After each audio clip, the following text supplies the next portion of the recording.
Hi, welcome to the Times of Israel's daily briefing. It is Thursday, October 23rd, and I'm Jessica Steinberg.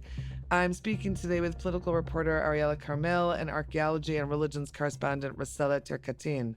Hi, good morning to you both. Hi, Jessica. Good morning and Chodesh Tov. Happy month of Cheshvan. Happy month of Cheshvan, Rossella. Hey, Ariela. Hi, nice to be here. Good to have you both. It is day 748 of the war. United States Vice President J.D. Vance is heading to Tel Aviv this morning, where he'll visit the Kiryat, the Defense Ministry compound, while U.S. Secretary of State Marco Rubio is departing for Israel, part of the U.S. proposal to end the Israel-Gaza war and to help Israel along that path. We'll talk today about what's been happening in the Knesset this week. There was a vote on an October 7th state commission, another vote on renaming the war to the War of Revival, and also a vote on Orthodox ritual in public space. We'll also talk about Assyrian archaeology and the impact of October 7th in religious life. Stay with us.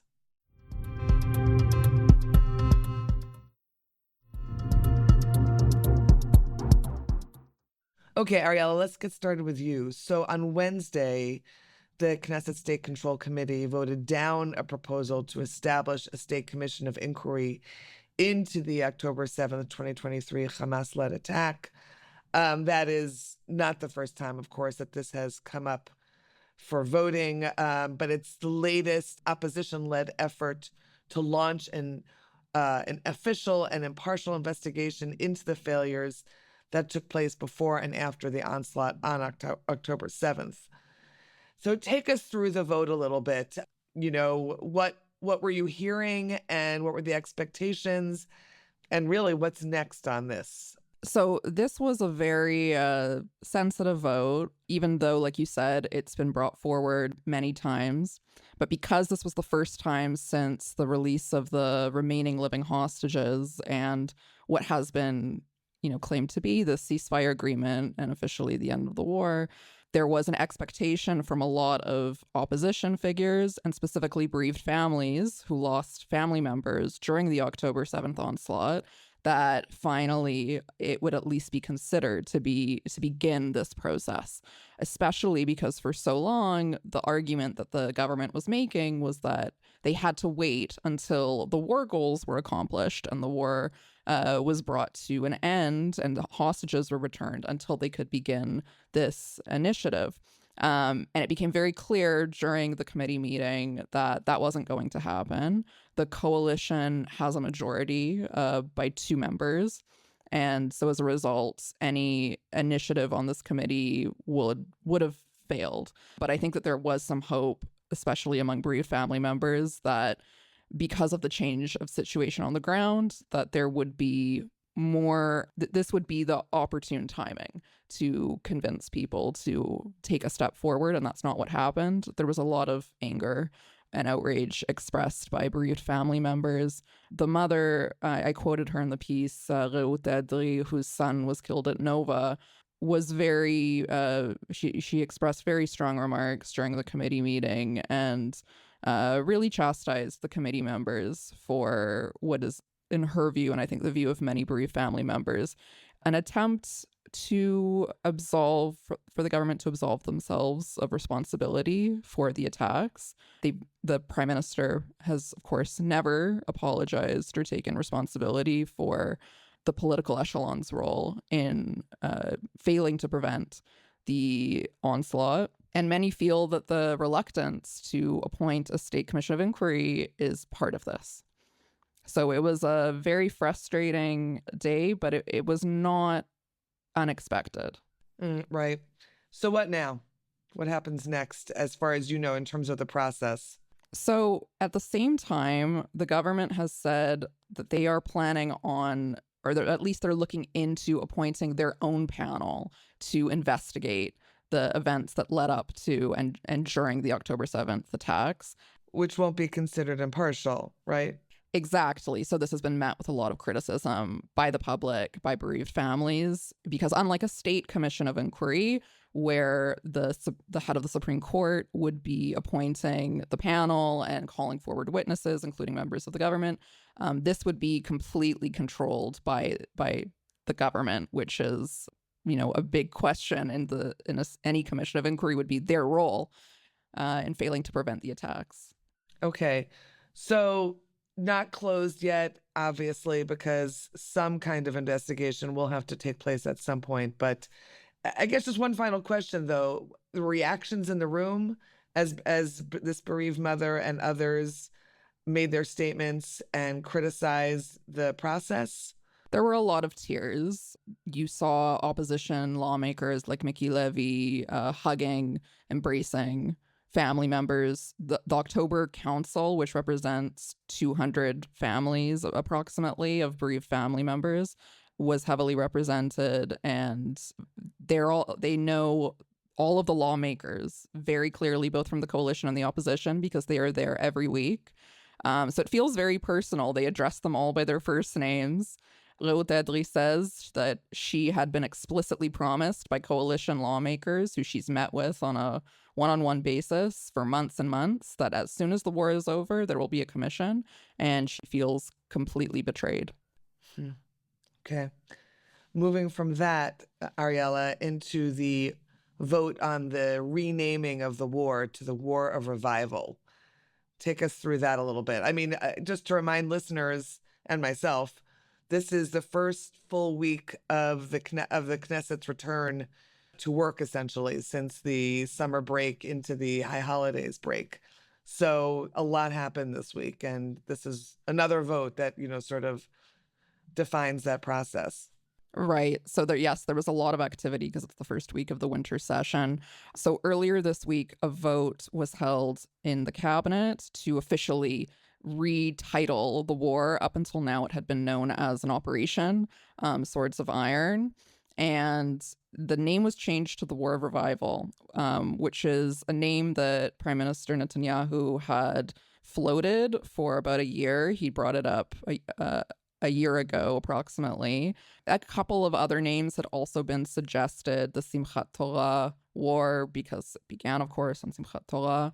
Eventually, they landed on the War of Revival, and he said at the time that this was because this entire war, which has evolved into a multi-front war, was part of the nation's revival and the nation's kind of rebirth. The name change has been met with also a lot of criticism, both from opposition figures and hostage families, bereaved families, partly because the idea that there can be revival, and this was something that was also expressed in the state control meeting about the establishing a commission of inquiry, is how can there possibly be revival without knowing what happened and having that commission established. So this is another example, opposition figures and bereaved families say, of the government trying to absolve themselves of responsibility by changing and rebranding the war as a war of revival, and look at all of the victories that we've achieved since and how triumphant we are, as opposed to a name for the greatest disaster and catastrophe that has befallen the state since its founding. Okay, that's a lot. Ariela, moving into yet another piece that you worked on this week that is, relates, of course, because it has to do with the coalition and the government, which is a very powerful one, about voting on Orthodox ritual in public spaces. And Rossella, any thoughts you have on this as we get into it? Feel free to pipe in. So this is a bill that is being advanced by coalition lawmakers. It's in its very early stages, so this is a long ways away from being passed into law. But it was, I think, to the surprise of several people that I spoke to, it was a surprise that it passed at all on the ministerial committee earlier this week. It calls for several different things. There are various clauses that would enshrine various religious practices in Israel. The most controversial clauses were stricken. They were calling for all judges, to have to pass a test on halakha, on Jewish law, and for the rabbinate to be the sole authority that would be able to determine whether these judges were fulfilling this mandate or not, which was extremely controversial. So that was stricken. But what was kept in were two other controversial clauses. One is mandating the installation of mezuzot in public institutions, which is something that a lot of people found somewhat absurd, because if most public institutions in Israel do have mezuzot, it's something that you see regularly. What is different is that it's enshrining this as a legally recognized mandate, and if institutions do not abide by it, they would be held in contempt. It would be considered a criminal action. Ariela, let's just tell remind our listeners what a mezuzah is, just because some might not know. It's a piece of scripture that is inserted in usually a decorative oblong container, really very small, a few inches long, a few centimeters long, and put on the right side of the door opening of the lintel. The script from, very important biblical verses, the Shema, if I'm not mistaken, definitely a big, important sign of Jewish life and presence. Some people observe putting their hand on it, kissing their hand after they touch it. So fine. Ariela, sorry, I didn't mean to interrupt you. Just wanted to... No, absolutely. So yeah, it's probably one of the most identifiable symbols of Judaism, and of most Jewish homes have a mezuzah. So that's one item. And then the other item is legally enshrining specific religious customs and practices in the public sphere, specifically laying tefillin, which maybe Rossella might be the best person to explain what that is. Phylacteries.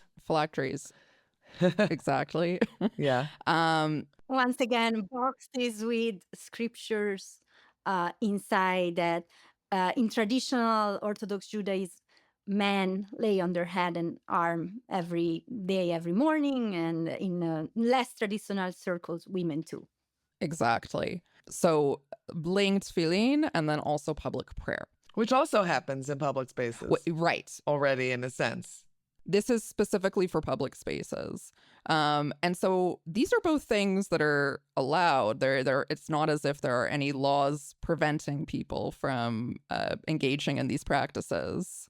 Right. No one is getting rid of guys who in the train station who say, come, have you put on your tefillin this morning? No one's getting rid of that guy on that table with his tefillin on it. Certainly not. It's a very recognizable scene in most parts of the country, even in liberal Tel Aviv. Rossella?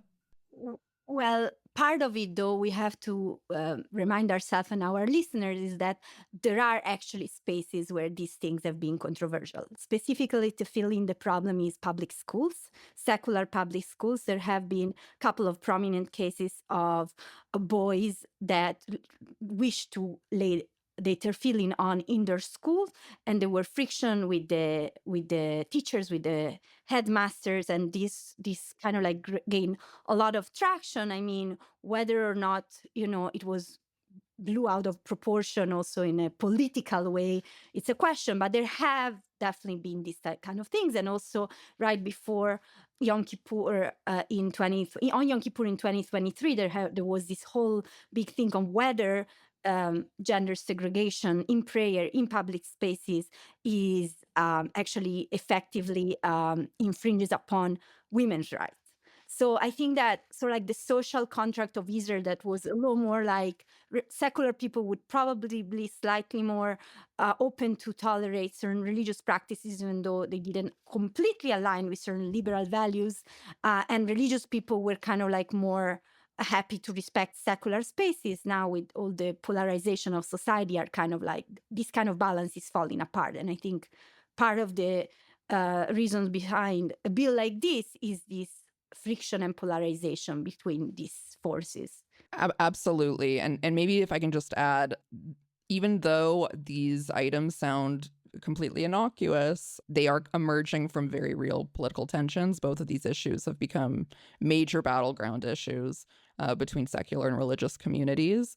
And one of the concerns and criticisms that I've heard from religious rights and religious action organizations in particular is that the item mandating and enshrining public prayer in public spaces, because the way that the bill is written is that it's contingent upon the customs of the worshiper. So that is who ultimately has the right to decide how they implement the practice. So if you are an Orthodox worshiper, then your custom would be to have a mechitza, for example, in a public prayer space, potentially. A separation between men and women.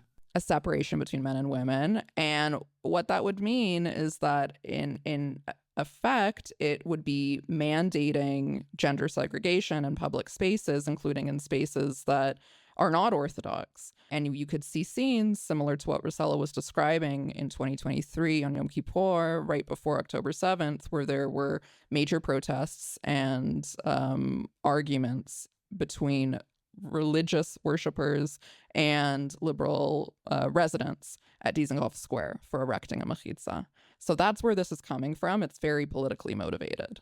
Okay. All right. Thanks for that, Ariela and Rossella. We're going to take a break. And when we're back, Rossella will take us through another issue having to deal with Israelis and religion, particularly post-October 7th and the massacre and ensuing war and how that has impacted them. So stay with us.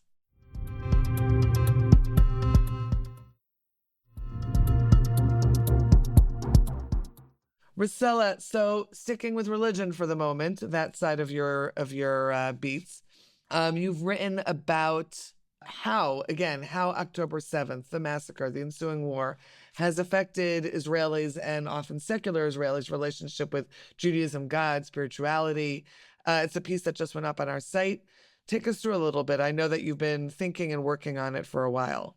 The thing is, we have been seeing what we were mentioning before. We have been seeing these like tensions boiling within Israeli society about the connection between the public and religion, and I think that this has been even more heightened with the war. And so like I really feel like I kind of been going through a journey to understand how the war has been impacting Israelis in the way they think about religion and spirituality, because I really think in this country, this is actually very important to understand where Israel goes. And so a lot of it started also with like noticing how many hostages and many hostage family members have been embracing religious practices and spirituality and Jewish language. And this became even more apparent during the ceasefire and hostage deal of January-February 2025, where a lot of people came out. The majority of hostages who came out came back talking about the relationship with God, with Judaism, with Jewish practices in the Gaza tunnels, and that was fascinating to me. But then this also made me question and made me notice more what's happening in the society at large.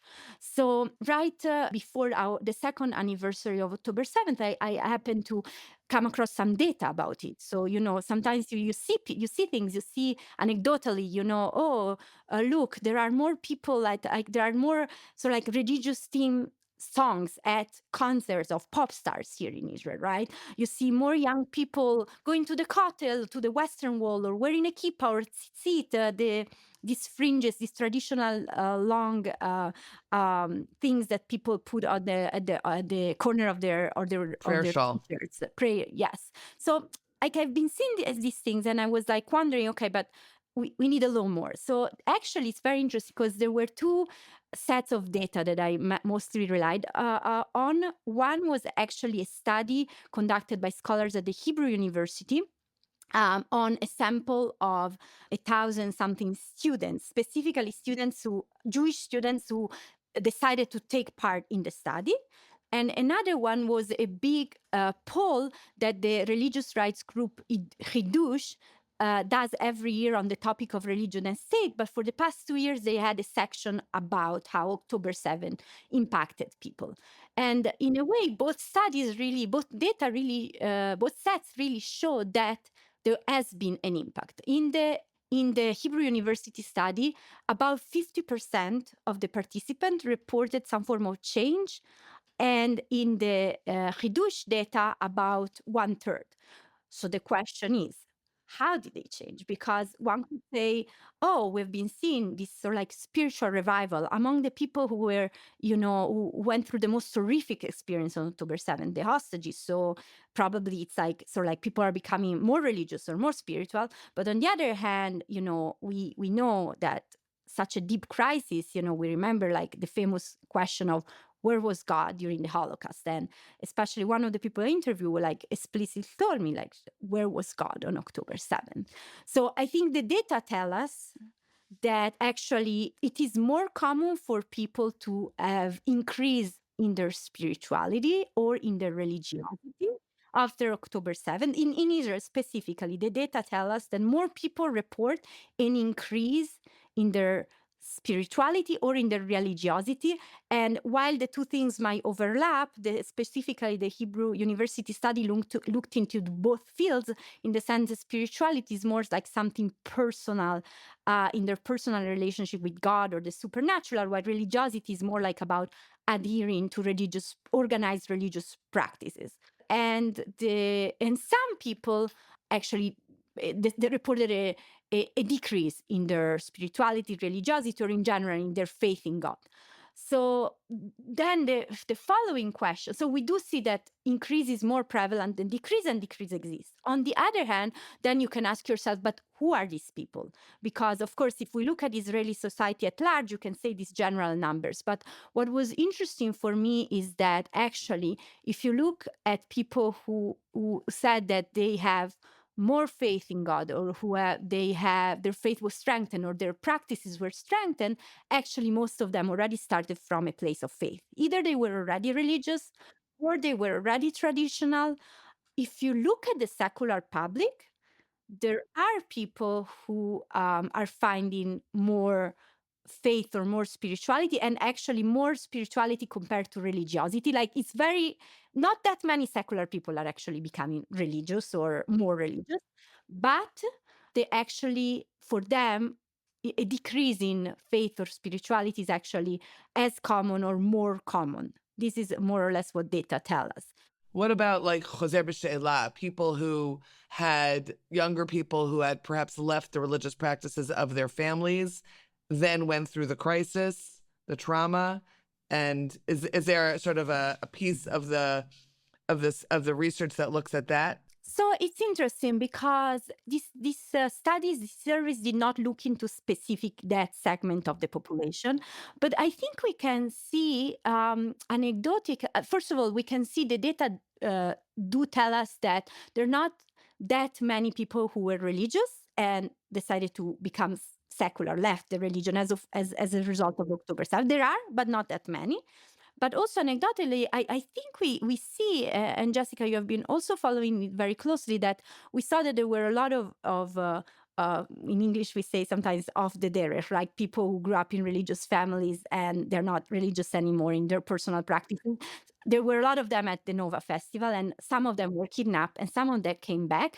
And my impression has been that a lot of them have not, it doesn't appear that they are re-embracing religiosity as a whole, but they still have a form of connection to faith in their own way, as opposed to people who were completely secular to begin with. So that's what also I'm referring to when I say sometimes people who started from somewhat of a place of faith were strengthened in their connection. Fascinating. Obviously, we're linking to that article along with all the others mentioned in today's podcast. Okay, one last thing, Rossella, with your archaeology Kova Tembel on your head, the Assyrian inscription piece that you have about, I mean, essentially, it's this pottery fragment, right, that was discovered in an archaeological excavation near the Temple Mount in Jerusalem's Old City. You'd think there'd be nothing left to find there, but clearly there is. So give us a little bit of a heads up about it so we can end with that today. Yeah, so it's really fascinating because, the Assyrians feature prominently in the Bible as one of the Judeans and Israelites' enemies, really in the book of Kings 2.